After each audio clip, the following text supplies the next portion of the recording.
I'm currently on a long-term journey to run a sub-20 200 metres. Unfortunately, I failed to qualify for the Olympic team after battling injury, but recently I've been back in action and improved my season's bests over both the 200 metres and the 100 metres. Although the 200 is my favourite event, I've decided to step out of my comfort zone and contest the 100 at the England National Championships. I'll have to bring my A game to be competitive in my secondary event, but I want to go out there, show my strengths and make a statement. So let's get ready and see what I can do.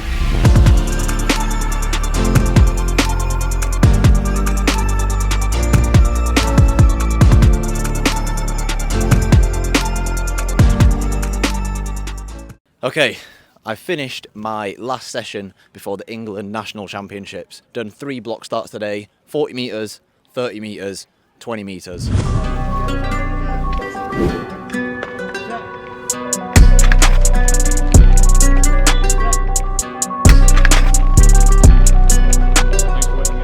So yeah, I'm running the 100 metres on Saturday, which will be the first time I've ran the 100 in a national championship since I was an under 20, so about 5 years ago. Obviously, as everyone knows, I see myself predominantly as a 200 runner, but this weekend we're trying our luck over the 100. Last episode I did a little practice race over 100 down here in kind of, whoa, fly nearly took me out, but not ideal conditions and a little bit rusty, but we've busted the rust, as they say, and feeling a lot better. So gonna go down to national championships and try and make a good account of myself. If I can get myself on the podium over the 100, I'll be more than happy.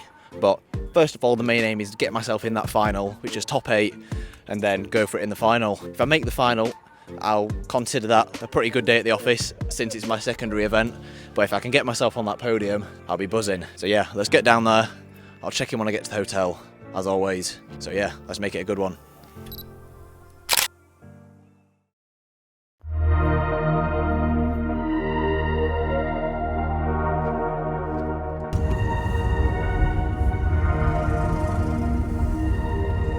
Alright, we're here. It's about 20 past 10 in the morning. We're down here for the heats. 3 rounds today, as I mentioned earlier. Alexander Stadium. This is the Commonwealth Games Stadium, and it's the first time I've actually raced here since it's been relayed and turned into the Commonwealth Stadium. I think the last time I raced here, I must have been about 18. There's a 4-hour wait between the heats and the semis. So what I'm gonna do is I'm gonna do the heats and then go back to the hotel and then come back in the afternoon for the semis, so it gives me some time to relax. But I'm excited to be here. I just have to make sure I have a good warm-up, take the heat seriously, execute a good race and use that to feel out my phases and just make sure that everything's running nice and smoothly. So we're gonna get in there in a moment. The weather's holding up better than what I thought it was gonna do. We're due a thunderstorm around the time of when the final's about to go off, but we'll deal with that later. Weather's okay at the moment. If it stays like this, heats and semis should be dry. So let's get in there and get this first round done. See you out there.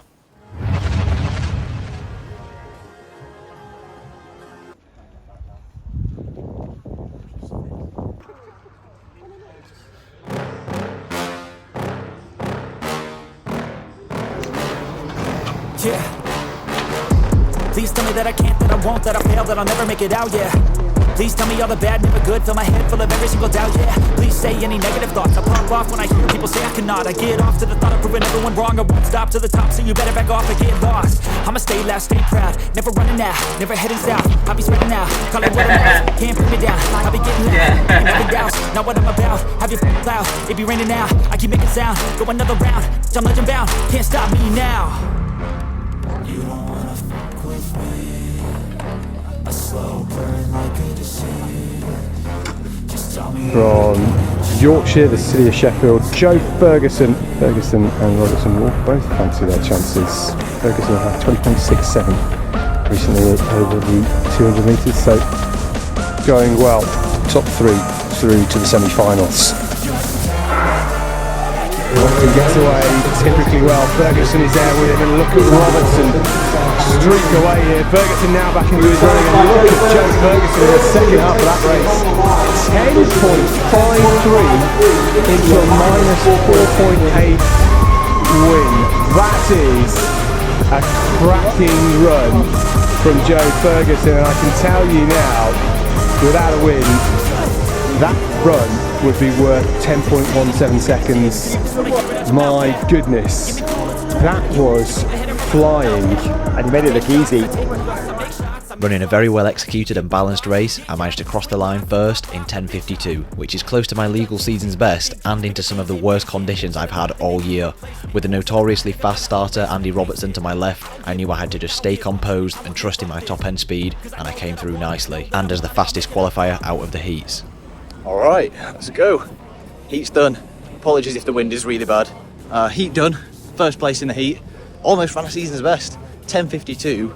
And I shut it down at 90 metres, and the wind was minus 4.8. What? Minus 4.8. I'm going to be honest, it didn't feel as bad as 4.8. I knew it was a headwind. It had been consistently minus 2s, but there's now 4 hours between the heat and the semi. So I'm going to go back to the hotel, relax, get some lunch, and then come back down to the track, because I'm only like 15 minutes away. So I might as well chill for a bit. So I managed to qualify as the fastest qualifier into the semis.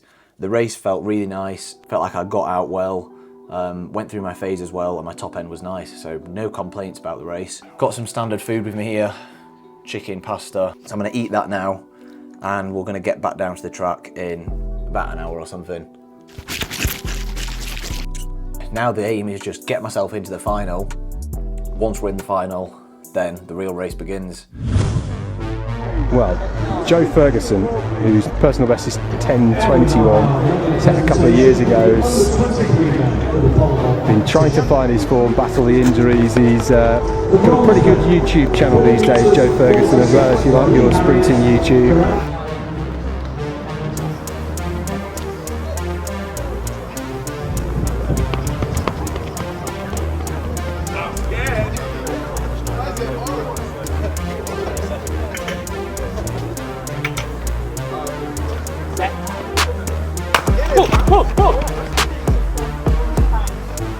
No loss in the studio as well. Main's over there, look.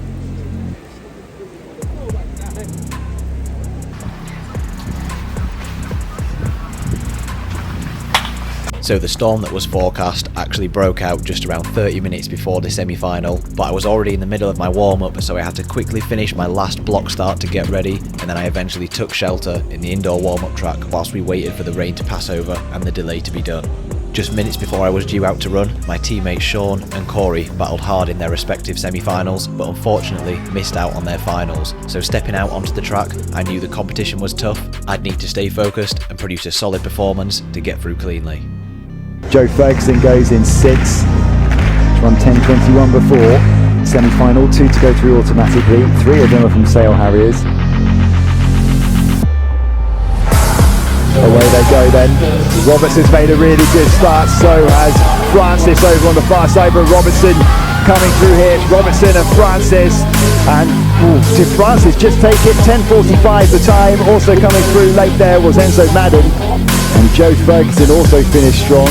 10:48. Joe Ferguson, that might be quick enough still to take him through to the final. After an agonisingly close race, I thought I'd just done enough to snatch the second automatic qualifier spot, but after finding out I was down in 3rd place by just 100th of a second, I managed to book my spot in the final as one of the fastest losers. I qualified as the 3rd fastest overall. So we're in the final, and it's time to go.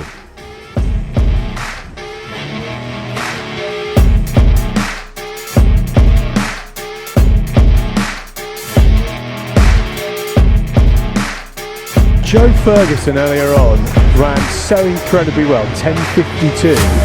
It's that minus 4.8 meters per second win. All those around him will know that he's a threat right through to the finish. Again, one of the fastest qualifiers goes in lane 9 at 10:48 in the previous round. The season's best, can run faster, 10:21.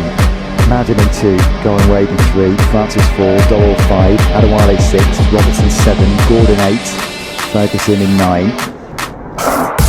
Away nice and cleanly, and a good start from Adewale, and Dorrell also going well just on the outside of him, but here comes Robertson through, but Dorrell finishing really strongly. Dorrell's going to take it into a slight headwinds of minus 1.6. Joe Ferguson, I swear, at about 60 metres in, he was 4 or 5 metres behind Adewale, and he somehow managed to come through. I don't think that's going to be enough for him to get a medal, but quick, wasn't it? So after another poor start, I found myself down in 4th place. I actually think I was probably down in 7th or maybe even 8th place after around 30 metres. I did my best to pull myself through the field, but similar to the semi-final, I just left myself with too much work to do and I missed the bronze medal by 0.06 of a second. Whilst running some quick times in bad conditions, I just couldn't replicate my execution in the heats. 4th in the final, absolutely excruciating. Saved my worst start for the final. After the heats, I was like, I'm capable of winning, and to come out with not even a medal is obviously annoying. These are the moments where it's just like a lack of execution has just let me down there. It's good and bad at the same time because I've run a season's best, 10:48 in the semi, which still was far from ideal. My best run was the heat by far, just didn't produce the goods in the final, which is very annoying. 4th place, England champs. Really wanted to bring home a medal for you and for myself. But what can you do? It is what it is. I know that if I execute perfectly, I can run so quick, especially with the conditions today and the wet track and whatnot. And the fact that the semi and the final were nowhere near executed to my best. I'm giving away between 1 and 2 tenths to 60 metres that I'm capable of gaining back. It's hard. I need to try and not be disappointed. Obviously it just stings. 4th place is never what people want. It's not a case of me not being good enough anymore. It's a case of me making mistakes which need to be ironed out. If I can get all these mistakes ironed out and run in good conditions like I ran in that heat, we're going to run so quick. But yeah, 4th place, England champs, 100 metres. It is what it is. I'll see you in a bit. Despite a bittersweet end result, I'm happy to be back running close to my best after spending most of the season battling injury and finding my way back to form. There's definitely still work to be done and mistakes to be fixed, but things are really heading in the right direction. Once again, a huge thank you to everyone that's subscribed and continues to support the channel, and as always, the journey continues.